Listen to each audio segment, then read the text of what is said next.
Hello, children. Welcome to your English class. Today, we are going to revise lesson 1.3 on Wings of Courage. This lesson is a short biographical piece on the career and work of Air Force Marshal Arjan Singh. It sheds light on the work done by him, on the awards that he has won, and the glory that he has brought to himself and to the nation. Let us read the lesson together. Let us read the lesson together, and as we read, you're requested to note the meanings of the difficult words in your textbook. Air Force Marshal Arjan Singh, an icon of India's military history, will always be remembered as a war hero who had successfully led a young IAF during the 1965 Indo-Pak War. We are introduced here to Air Force Marshal Arjan Singh. You can see him in the picture alongside. He is an icon of India's military history, which means he is a person who is truly worthy of respect. And he will always be remembered as a war hero, someone who led the young Indian Air Force during the 1965 Indo-Pak War.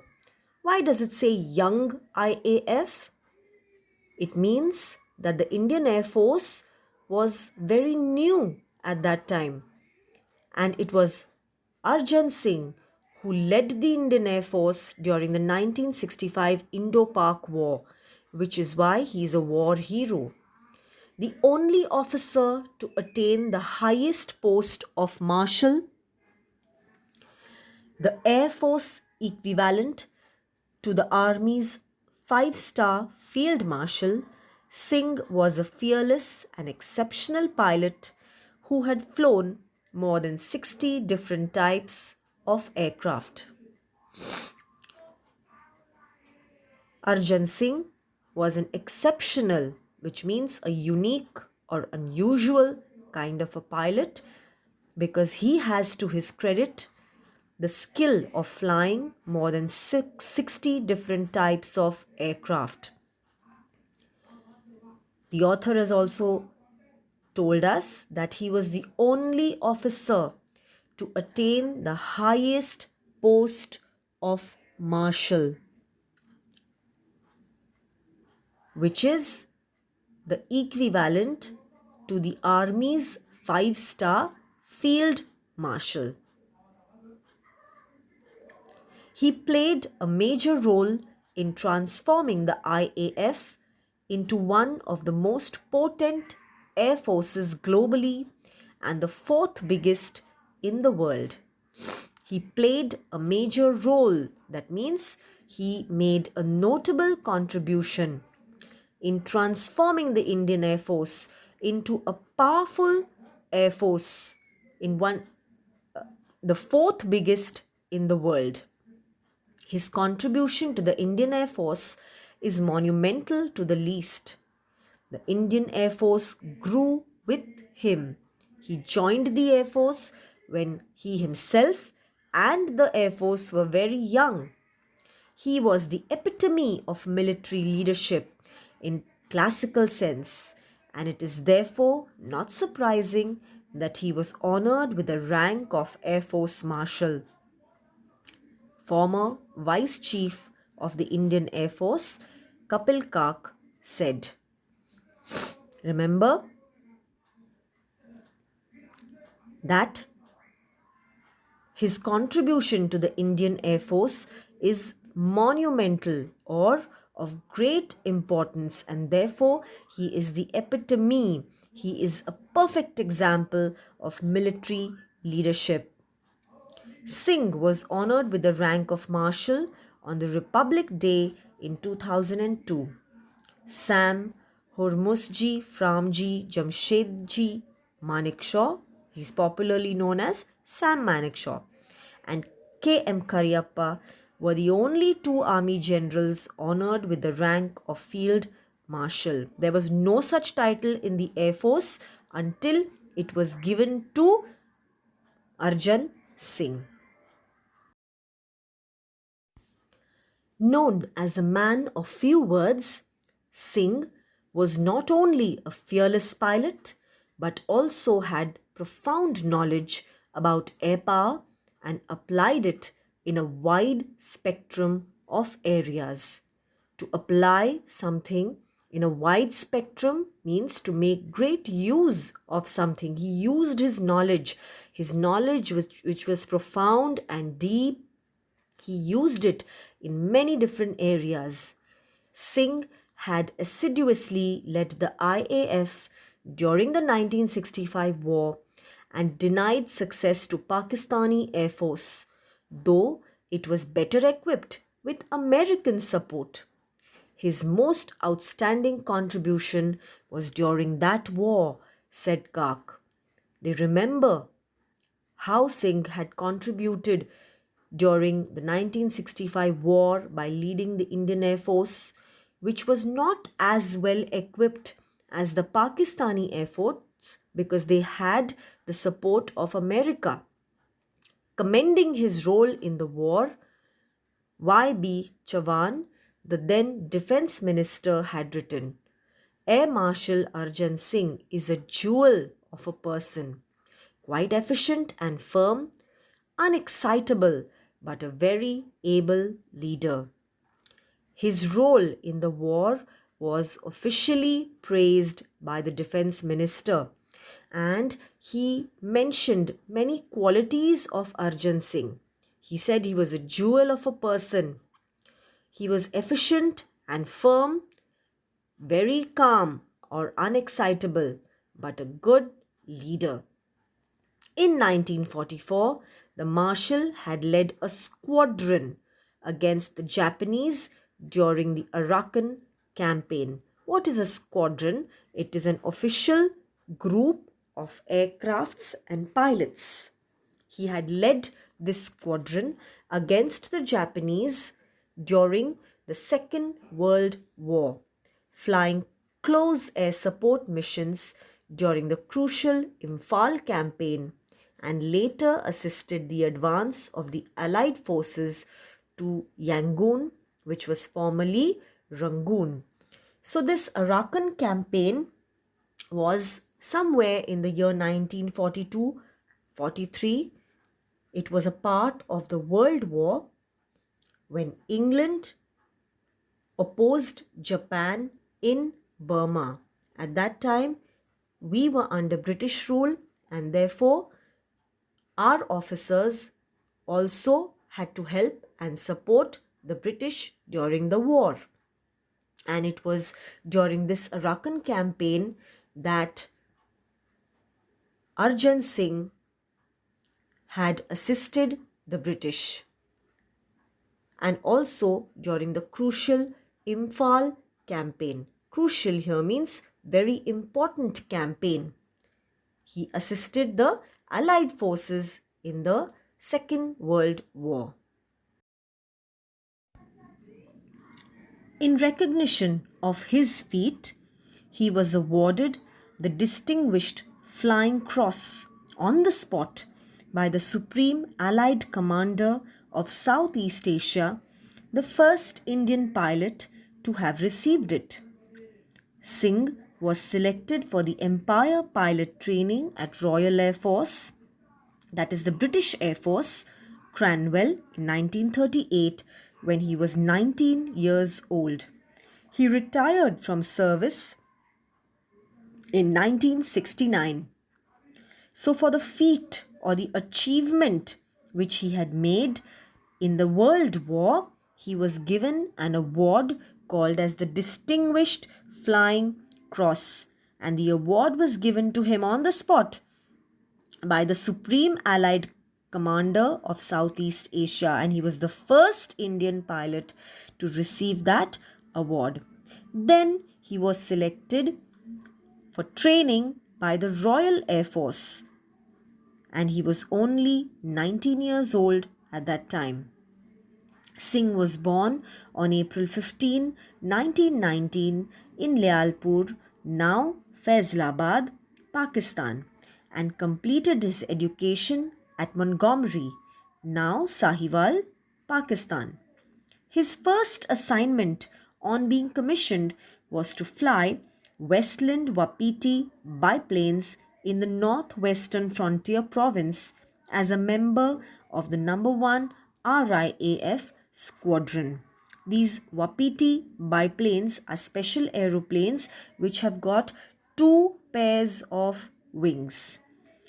And he was commissioned to fly these biplanes in the northwestern region. After a brief stint with the newly formed number 2 RIAF squadron, where the marshal flew against the tribal forces, he later moved back to number 1 squadron as a flying officer to fly the Hawker Hurricane, which is a British fighter plane, and he was promoted to the rank of squadron leader in 1944. For his role in successfully leading the squadron in combat, he was awarded the Distinguished Flying Cross. We saw this earlier. On August 15 in 1947, he achieved the unique honor of leading a flypast of over 100 IAF aircraft over the Red Fort in Delhi. On the nation's very first Independence Day, he led a ceremonial flight performed by a group of planes over the Red Fort in Delhi. It's called as a flypast. If you watch the parade on Republic Day and Independence Day on TV, you will see that it is a group of aeroplanes which fly in different formations in the sky, and you can enjoy that fly past. Now students, the passage that you can see on your screen gives you an overview of the commanding positions that Arjan Singh had and the promotions that he received. After his promotion to the rank of Wing Commander, he attended the Royal Staff College at the UK. Immediately after Indian independence, he commanded Ambala in the rank of Group Captain. In 1949, he was promoted to the rank of Air Commodore and took over as Air Officer Commanding, that is AOC, of an operational command which later came to be known as Western Air Command. Singh had the distinction of having the longest tenure as Air Officer Commanding of an operational base. Initially from 1949 to 1952 and then again from 1957 to 1961. After his promotion to the rank of Air Vice Marshal, he was appointed as the Air Officer Commanding in Chief, that is AOC in C, of an operational command. Towards the end of the 1962 war, he was appointed as the Deputy Chief of the Air Staff, and he became the Vice Chief of the Air Staff in 1963. He was the overall commander of the Joint Air Training Exercise Shiksha held between IAF, RAF and RAAF. So the three nations involved in the training exercise were India, Britain and Australia. It's a factual passage which gives us an overview or a list of his commanding positions and his promotions. On August 1st, 1964, in the rank of Air Marshal, The Marshal of the Air Force, Arjan Singh, took over reins of Indian Air Force at a time when it was still rebuilding itself and was gearing up to meet new challenges. Indian Air Force was getting ready to meet new challenges. It was at that time that Arjan Singh took over the reins or took control of the Indian Air Force. It was a crucial time for the Indian Air Force. Singh was the first air chief to keep his flying currency till his Chief of Air Staff rank. Now, flying currency is maintaining up-to-date skills and experience of flying different aircrafts. As an officer gets promoted to higher and higher ranks, their role becomes more and more administrative. But Arjan Singh was one of the rare officers who did not stop flying airplanes. Having flown over 60 different types of aircraft from pre-World War II era biplanes to the more contemporary gnats and vampires, he has also flown in transport aircraft like the Super Constellations. The word contemporary means of present times. He has flown the older aeroplanes as well as the newer aircrafts. In 1965, when Pakistan launched its Operation Grand Slam with an armoured thrust targeted at the vital town of Akhnur, Singh led IAF through the war with courage, determination, and professional skill. So, Pakistan had launched an operation to invade Akhnur, and Arjan Singh led the Indian Air Force with all the skills of a good leader. He inspired the Indian Air Force to victory despite the constraints or the restrictions or limitations imposed on the full-scale use of Air Force combat power. Combat means a fight between opposing armies. There were many restrictions on how much he could use the Air Force, yet he led the army to victory.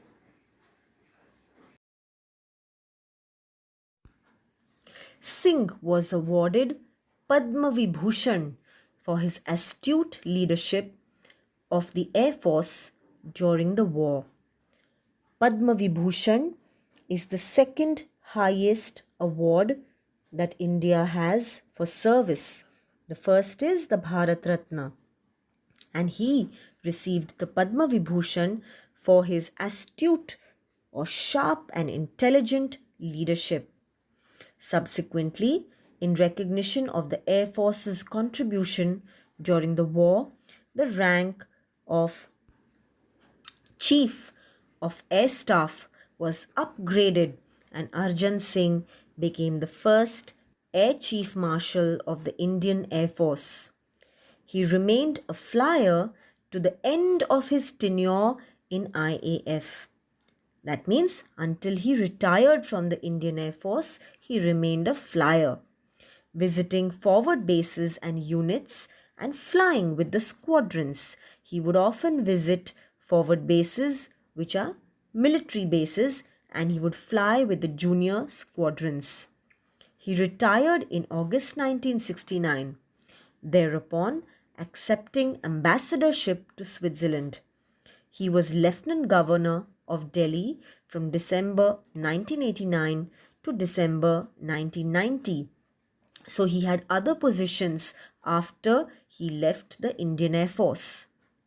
Having been a source of inspiration to all the personnel of armed forces through the years, the government conferred the rank of the Marshal of the Air Force upon Arjan Singh in January 2002, making him the first and only 5-star rank officer with Indian Air Force. So, children, this was a biographical account of Arjan Singh's inspiring journey up to his retirement. The lesson is very factual. It has facts related to Arjan Singh's life, his work, and his promotions. It is wonderful to know some of these heroes who served the armed forces of India, isn't it? A salute to Arjan Singh, who passed away in 2018. Now, students, coming to the writing skills, in this lesson, a story writing assignment was given to us. The question is on page 21 of your textbook. Question number 9. Develop a story suitable to the conclusion or end given below.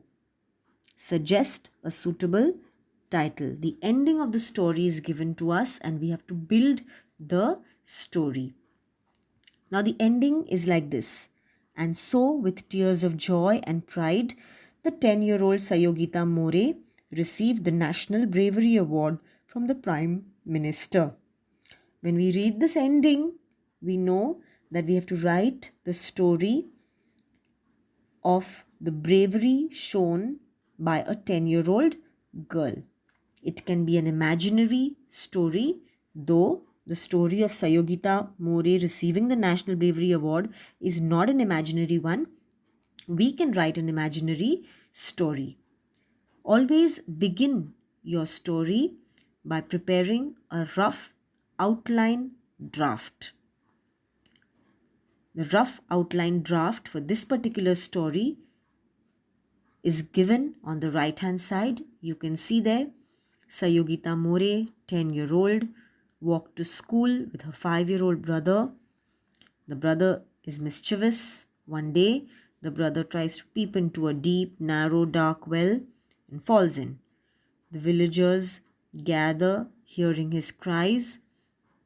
They find a rope and lower it into the well, but the boy is too little and too scared to hold the rope.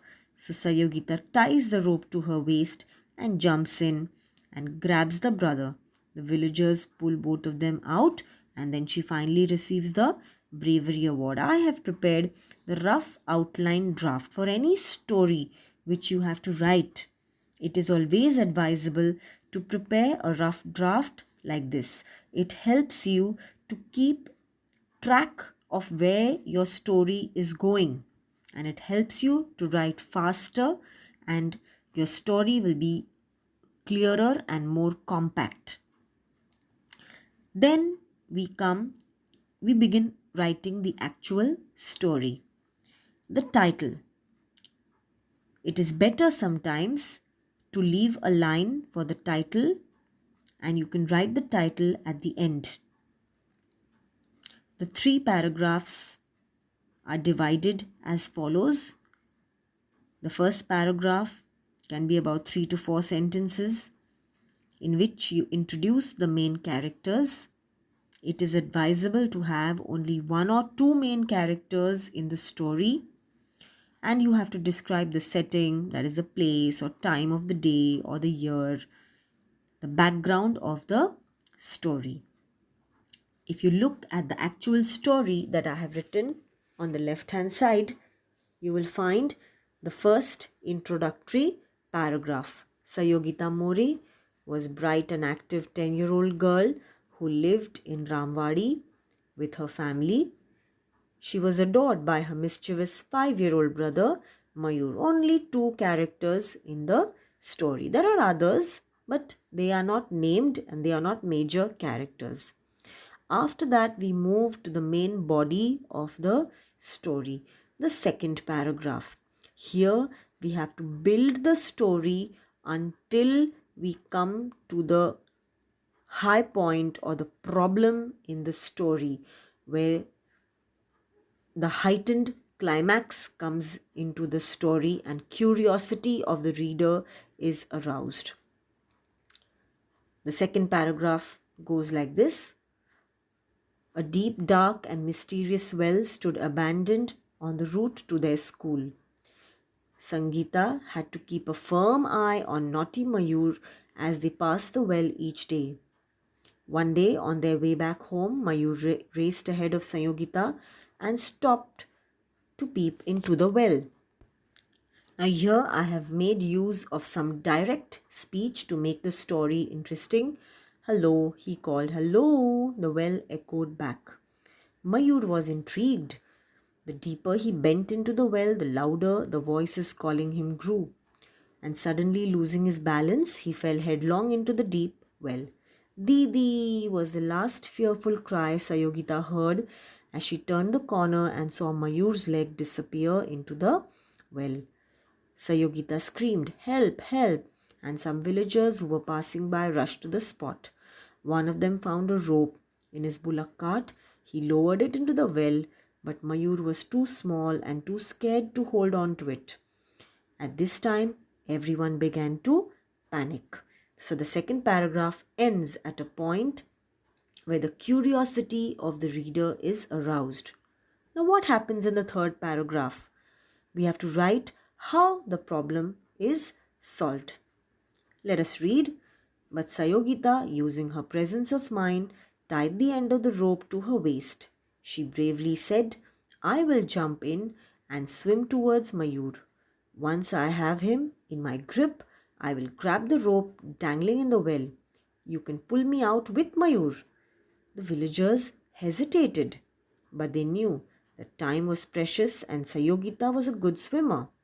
They helped her carry out her plan to success. When her parents heard about the incident, they hugged and kissed Sayogita and felt very proud of her.